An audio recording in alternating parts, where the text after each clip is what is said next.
One time for my manga readers, one time for my anime bros. Lame people can't tell the difference. One time for somebody who knows. The Response Reaper is back to claim another victim. I came out of my break for this one. In this video, I'll be responding to Shonen War Arcs Need to Stop by Spare Mango. Let's get into it. I'll start with my case for War Arcs. I like Shonen War Arcs. Wait, Shonen is a demographic. I like battle manga War Arcs because they make perfect sense as a finale.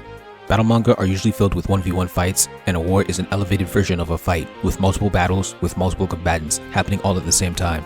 It's the perfect peak of escalation to end a battle manga on. Just like romance anime should end with a final confession in the last arc, battle anime should end with a war arc. Mango seems to agree with this, but he also thinks that war arcs can easily become lengthy, uninteresting, and bloated. Length is never a problem, it just matters how interesting the story is. What does he count as uninteresting? Hopefully we'll find out. Then he says a bewildering quote at 129.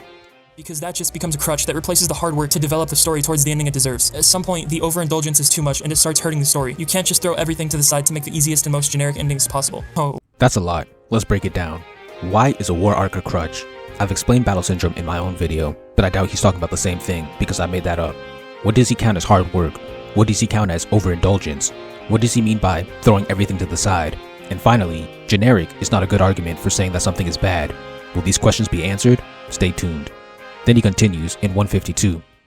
After you pull in everything and everyone to come back for a huge war at the end of the story, it takes away from the impact of the series because it starts to feel less like a story and more like a cheap, immersion-breaking grab for attention with a low-effort ending. Anyone can bring back all the characters and have a big fight, but there's a reason Naruto's war at least.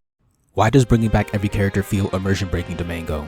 In a real war, both sides are going to try to use every tool at their disposal, so if an author wants to do the same, using every single character that they still have available, then as long as it doesn't break the logic of the story, what is the problem? Hopefully he'll answer this. He compliments Naruto and disses MHA. I'll be transparent, I haven't gotten to the war arc properly, but I have read some of the most recent chapters and I've looked up summaries and breakdowns of most of the events. From what I've heard, I like how this arc sounds and can't wait to read it. In fact, I think it is doing some things better than Naruto, particularly giving each character a send-off. Bakugo shows the fruits of his completed character arc by sacrificing his life. Ida has a callback to him using his speed to bring in reinforcements, like in the USJ arc. Todoroki and his parents finally conclude their series-long internal and external conflict with Dabi. Uraraka also completes her long conflict with Toga, which ends with Toga having an arc. And Deku is currently completing his internal and external conflict with Shigaraki. Deku, All Might, Bakugo, Uraraka, and Todoroki all get gritty, epic final battles. This is something I wish Naruto had. Several characters completed their long-running arcs, showing the fruits of their arc, and having an epic final battle. No one in Naruto got an epic 1v1, or even a battle focused solely on them towards the end of the war. Sasuke and Itachi fight Kabuto together, but that was in the middle. Once the Ten Tails showed up, it was always team battles. The closest thing to a solo spotlight was when everyone started using Jujutsu around the three-way deadlock. So with all of that praise to MHA, what does Mango have to say? He complains that a third of the manga has been dedicated to this portion. What's the problem with that? I've personally always had an issue with the school arcs, and now the heroes are in real action with no safeguards. That's what I've been waiting for. He says characters have been brought back from nowhere, but shows 2 UA students. Define brought back from nowhere. He complains about giving each character some spotlight. That's ridiculous. In a war where all characters are fighting, he's complaining that characters get to have their own fights or their own moments. I cannot see how this is a negative. If anything, MHA is bringing out the full potential of his characters. This is the last arc and is going out with a bang and spreading the love around for all the characters. He said Hero didn't build up to all of this. Build up to what exactly? Because the war was definitely built up to. Shigaraki and All For One had been making small moves throughout the entire story to prepare for war. I also don't like training arcs, but I won't call them all mediocre. He says all the arcs had very little in common. The students were training to become heroes. That's what they have in common. He said AFO and Shiki weren't set up until the Liberation Army. That's wrong. In Season 1, they attacked in the USJ arc to weaken the school and test out the Nomu. In the Stain arc, they hired Stain and got more Nomus. In the Force training, they stole Bakugo and tried to kill All Might in the next arc. In the Overhaul arc, they worked with Overhaul and got his goods. He's plain wrong about the build-up. He says multiple fights on multiple fronts is something a war arc shouldn't do. I disagree. It makes perfect sense for a war to have multiple simultaneous fights. I agree with the fake deaths. I don't agree with the time to shine. I can't fathom how someone would complain about giving every character time to shine. It doesn't matter if you don't like the character. All deserve the spotlight, and it's honorable that Hero is doing this. He says it slaughters the pacing without explaining how. I bet his real problem is that he read it week to week and it felt unsatisfying. You should never judge a story's pace based on its release schedule. You should judge it based on how it's paced when all is said and done. He says having a character join the battle to save the day kills the stakes because the heroes are no longer in real danger. This is not a good argument. First, I think he means tension, not stakes. Stakes are what there is to lose. Tension is the feeling that something could go wrong. Second, I disagree that bringing in a character to save the day eliminates tension, because the characters could still lose. It doesn't undermine the tension, especially if we already knew the newcomer was alive and a participant in the war. Fake out deaths harm tension, because now when another character looks like they're about to die, I don't believe they'll actually die. At the end of this section, he says MHA is terrible overall, and everything begins to make sense.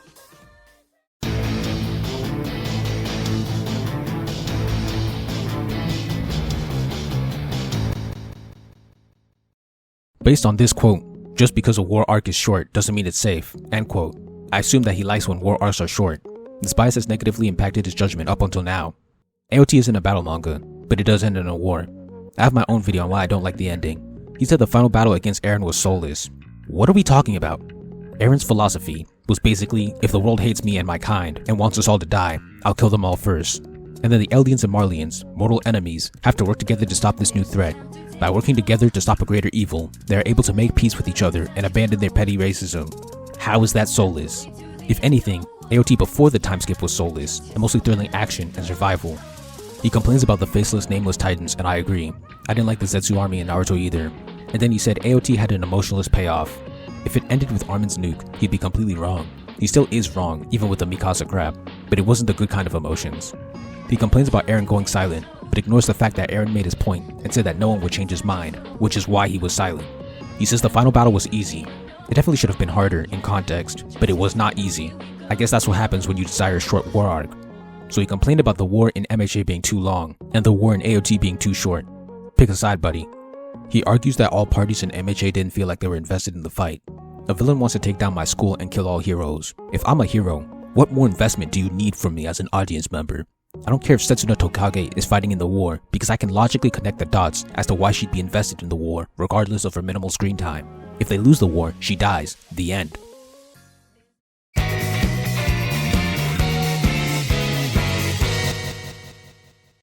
I'll be transparent. I dropped Fire Force because it wasn't meeting my expectations, but let's hear what he has to say. Immediately, he shows his short bias by mentioning that the war is 50 chapters. Quote, every battle is treated as important, end quote. So is every battle in every arc he's mentioned. You see how much detail he went into the internal conflict of Arthur's battle? Did you see him do that for MHA? I didn't. I had to do it for MHA, which shows that he could have done it as well. This is a common trend I see in videos I respond to. They go into detail on the stories that they like, but put minimal effort into the stuff that they don't like. He compliments Fire Force for being set up, but didn't do the same for MHA or AOT. In fact, he incorrectly said that MHA wasn't set up. 1057. So when we're seeing a side character fight, we realize that this specific moment is important, and we are actually feeling and seeing the plot progress. The more they fight, the more hope is built, and the more time they buy to save the world. But it's a constant, non-stop struggle with real, tangible losses on both sides, instead of fake stakes bullshit like in My Hero Academia and The Promised Neverland and Attack on Titan. He made some leaps in logic to justify side characters fighting here, when he criticized the same thing in MHA. But the logic is all just mumbo jumbo. He doesn't give solid enough proof to justify what he's saying. He just hopes you'll trust him. I can use that exact quote for MHA and you wouldn't be able to tell the difference. His bias is showing in broad daylight. Listen to this, 1145.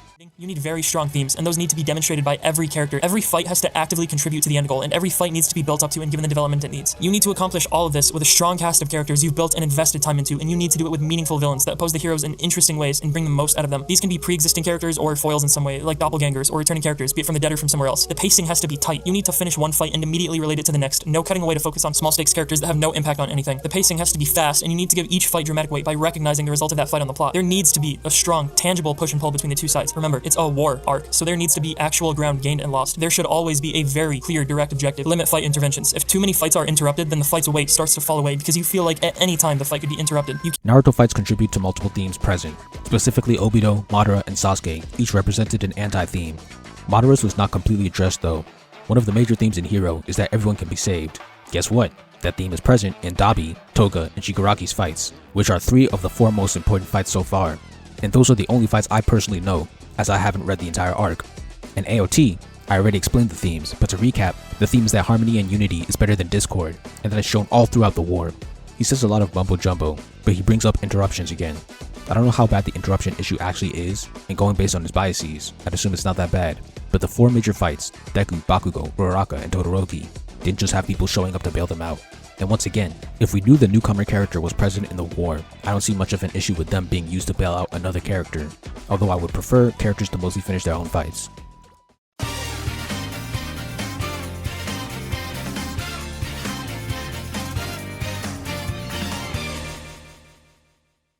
Then he starts complimenting JJK, which is amusing to me. First of all, he isn't even talking about a JJK war.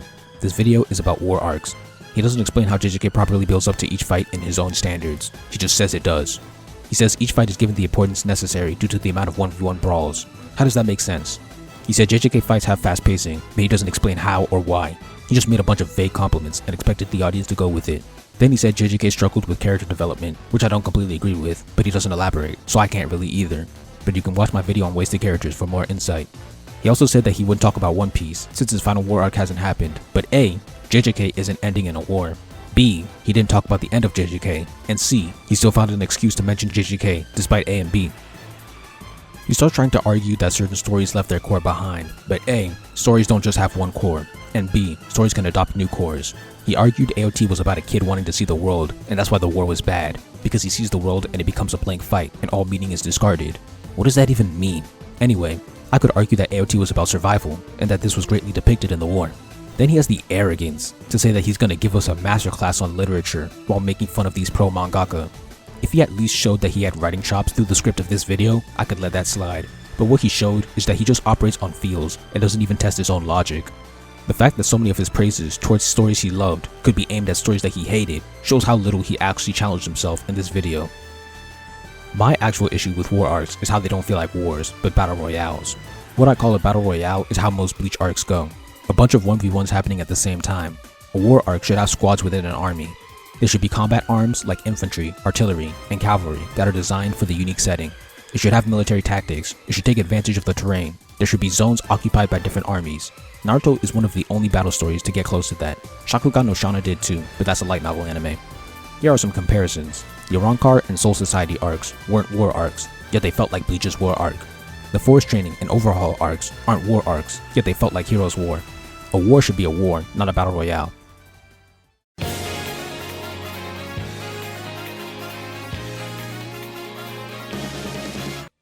In conclusion, Spare Mango wore his biases on his sleeve and allowed them to manipulate his analysis rather than operating on universal principles. He relied heavily on "trust me bro" rather than offering adequate evidence, and he misinterpreted things and was misinformed on the stories that he didn't like.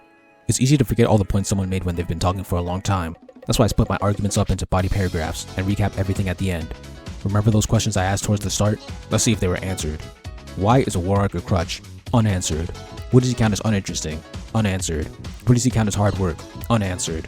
What does he count as overindulgence? He probably means giving everyone a fight, but it's okay when Fire Force does it, but not MHA, because apparently one side is set up. He provides no proof for that, just trust him. What does he mean by throwing everything to the side? Unanswered.